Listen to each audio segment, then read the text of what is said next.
Hey there, welcome back to our channel. Today we'll discuss the current state of Indian banks amidst the global banking turmoil. With recent collapses and crises in the financial sector, many are concerned about the potential impact on the economy. However, experts are optimistic about the resilience of Indian banks. So, let's dig into the details. You might have heard about the collapse of Silicon Valley Bank and Signature Bank, along with Credit Suisse being forced to sell to UBS. Some people were worried that this could lead to another financial crisis like the one we experienced after the subprime mortgage meltdown 15 years ago. But hold on a second. Now that things have settled down and regulators have stepped in to protect depositors, experts are saying that the impact won't be as severe as 2008. You see, after the global financial crisis, regulations were put in place to prevent such disasters from happening again. The Dodd-Frank Act, for example, created important safeguards like the Financial Stability Oversight Council and the Consumer Financial Protection Bureau. It also increased reserve requirements for banks, making them much stronger than they were back then. Back in 2008, a whopping 465 banks in the US alone went down, and countless more suffered worldwide. It was a tough time for everyone, with millions losing their jobs and struggling to make ends meet. But here's the good news. The recent issues with banks are unlikely to have such a devastating impact on the financial system or the economy. However, that doesn't mean there won't be any problems. According to some experts, the collapse of Silicon Valley Bank and Signature Bank could make investors and lenders more cautious, leading to tighter credit and causing pain across various industries and sectors. So, while it might not be another full blown crisis, there could still be some challenges ahead. Remember, regulations and safeguards put in place after the GFC have made our banks stronger and more resilient. But we should keep an eye on the situation and be prepared for potential consequences. Despite the recent collapse of Silicon Valley Bank and multiple banking crises around the world, Indian banks are positioned relatively well to withstand these global headwinds.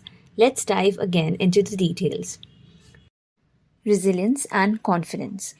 Indian policymakers, including RBI Governor Shaktikanta Das and Prime Minister Narendra Modi, have expressed confidence in the stability and resilience of India's banking system. They assure us that despite the ongoing global crisis, India's banks remain strong. The RBI Governor Shaktikanta Das has assured us that Indian banks are in a robust and stable condition. However, he also issued a warning against any asset liability mismatches that could arise.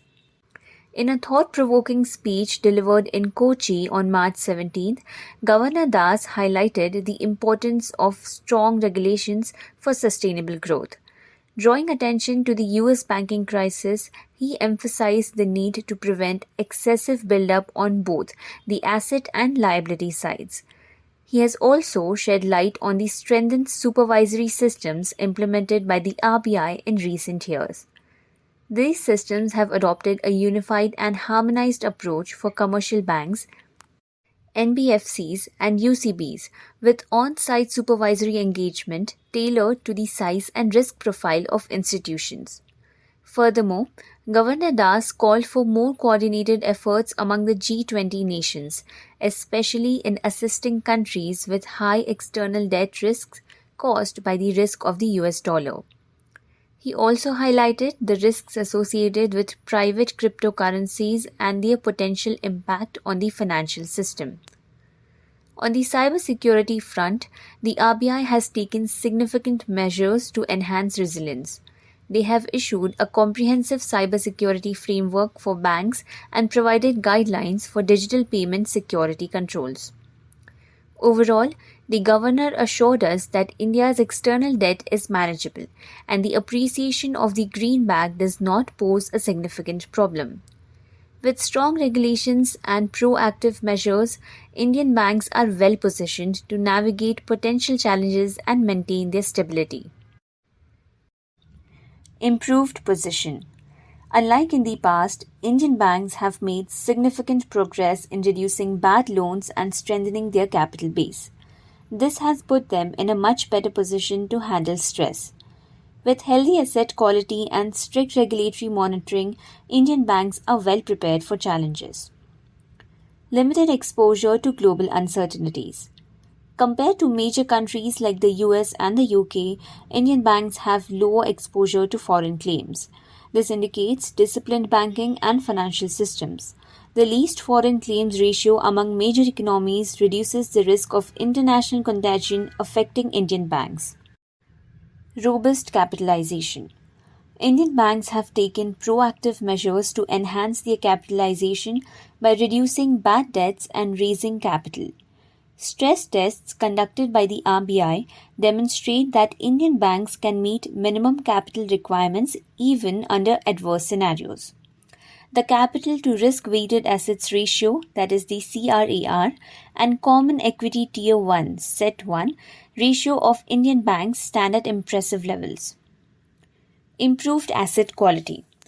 Over the years, Indian banks have successfully reduced the ratio of gross non-performing assets, that is the NPAs, to total advances. This positive trend indicates improved asset quality. Additionally, the provision coverage ratio has been increasing steadily, ensuring prudent provisioning for bad loans. Stable bond portfolios. Unlike US banks facing challenges due to rising interest rates, Indian banks have experienced less pressure on their bond portfolios. The more moderate interest rate hikes in India compared to the US have resulted in a smaller impact on bond valuations. This, coupled with strong funding and liquidity positions, mitigates potential risks. Liquidity and stability. Indian banks enjoy the advantage of having high proportions of low cost current account savings, account deposits, and retail deposits. This provides stability and resilience. The credit to deposit ratio remains comfortable, indicating sufficient stable funding. Moreover, Indian banks have maintained a healthy liquidity coverage ratio surpassing regulatory requirements. Enhanced deposit insurance.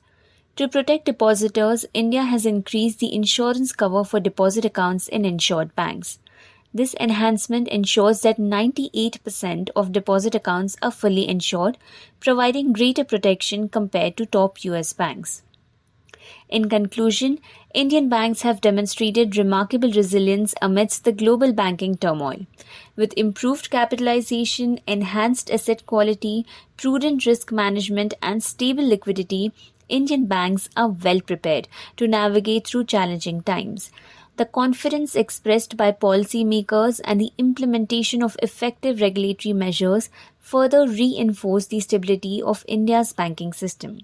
Stay tuned for more updates and make sure to take care of your financial well-being. Don't forget to like and subscribe to our channel for more finance-related content. Thanks for watching and we'll catch you in the next video.